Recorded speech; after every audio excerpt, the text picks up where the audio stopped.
ગુજરાતની અંદર અમરેલીનો લેટરકાંડ એ ખૂબ ચર્ચિત રહ્યો, કેમ કે લેટરકાંડના પડઘા છેક દિલ્હી દરબાર સુધી પહોંચ્યા. પરંતુ તેમ છતાંય હજુ આ લેટરકાંડની ઘટના એ શાંત એટલા માટે નથી પડી રહી, કેમ કે આ મામલે એક બાદ એક નેતાઓએ સોશિયલ મીડિયામાં પોસ્ટ કરી રહ્યા છે અને મામલો એ માંડ એમ લાગી રહ્યું હોય કે હવે શાંત પડ્યો ત્યાં કોઈ નેતા એ નિવેદન આપે અથવા તો સોશિયલ મીડિયામાં પોસ્ટ કરે છે. નમસ્કાર, આપ જોઈ રહ્યા છો ન્યૂઝરૂમ ને આપની સાથે હું છું પ્રદીપ.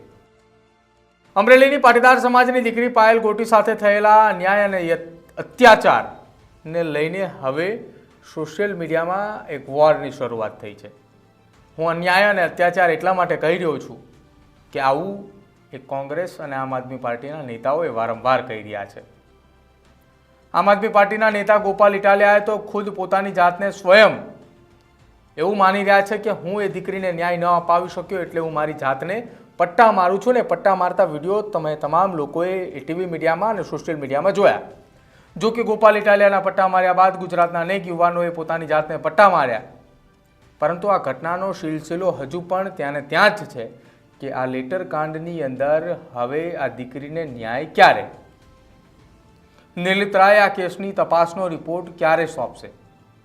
ક્યારે આખી આ લેટરકાંડની ઘટનામાં સત્ય ઉપરથી પડદો ઉચકાશે? શું ખરેખર આ કેસની અંદર મનીષ વઘાસિયાએ જ લેટર લખ્યો હતો કે પછી મનીષ વઘાસિયા પાસે લેટર લખાવવામાં આવ્યો હતો? મનીષ વઘાસિયાએ ભારતીય જનતા પાર્ટીના દિગ્ગજ નેતાઓના નામ લીધા તો કેમ દિલીપ સંઘાણીએ મુખ્યમંત્રીને પત્ર લખ્યો? આ તમામ વિષયને લઈને અત્યારે એ ચર્ચા ચાલી રહી છે કે આ વાતમાં તથ્યતા ક્યાં અને શું સત્ય છુપાવી રહ્યું છે કે અથવા આ કેસની અંદર કંઈ અલગ રંધાઈ રહ્યું છે. એને લઈને અનેક તર્ક વિતર્કો છે. પરંતુ આ તમામ તર્ક વિતર્કોની વચ્ચે ગોપાલ ઇટાલિયાએ ફરી એકવાર સોશિયલ મીડિયામાં પોસ્ટ મૂકી છે. પોસ્ટ મૂકતા ગોપાલ ઇટાલિયાએ લખ્યું છે કે બહુ મોટા ઉપાડે એસઆઈટીની રચના કરવામાં આવી, પછી એના કરતાંય મોટા ઉપાડે આ તપાસ એ નિર્લિપ્ત રાયને સોંપવામાં આવી, પછી એના કરતાં પણ વધુ મોટા ઉપાડે સિંઘમ ફિલ્મનું શૂટિંગ ચાલતું હોય એમ તપાસ થઈ, પણ હજુ સુધી રિપોર્ટ જાહેર કેમ કરવામાં આવતો નથી? કે પછી નિર્લિપ્ત રાયનું નામ વટાવીને મામલો શાંત પડવાનું ભાજપનું ષડયંત્ર હતું? હવે આ પોસ્ટ આવતાની સાથે જ ફરી એક વખત અમરેલીની અંદર ચર્ચાનો વિષય શરૂ થયો છે કે આ પાટીદાર સમાજની દીકરીનું જાહેરની અંદર જે સરઘસ કાઢવામાં આવ્યું હતું, શું એ સરઘસના નામે અમરેલી જિલ્લાના પૂર્વ પોલીસ વડા અને હાલ એસએમસીના વડા નિર્લિપ્ત રાયને જે તપાસ સોંપવામાં આવી હતી એ માત્ર ને માત્ર આખો આ મામલો શાંત પાડવા પાછળ હતું કે કારણ આ પાછળ મતલબ આખી આ કેસની અંદર કોઈ તથ્યતા સામે આવે?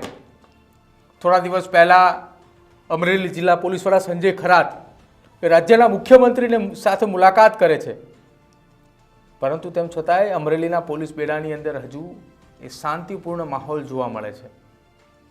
અમરેલીની બજાર તો ગરમ છે, પરંતુ પોલીસ બેડો અમરેલીનો એ શાંત એટલા માટે જોવા મળી રહ્યો છે કે ક્યાંક આ દીકરીના કેસની અંદર કોઈ અધિકારીઓનો વાંક ના હોય તેની પણ બદલી ન થઈ જાય, કાં તો પછી કોઈ એવા પણ અધિકારીઓ હશે કે જેમને ખ્યાલ છે કે આ કેસની અંદર મારો વાંક છે, હું હવે થોડો પણ ઊંચો નીચો થઈશ તો મારી પણ બદલી થઈ જશે અથવા તો મારી સામે પણ એક્શન લેવાશે.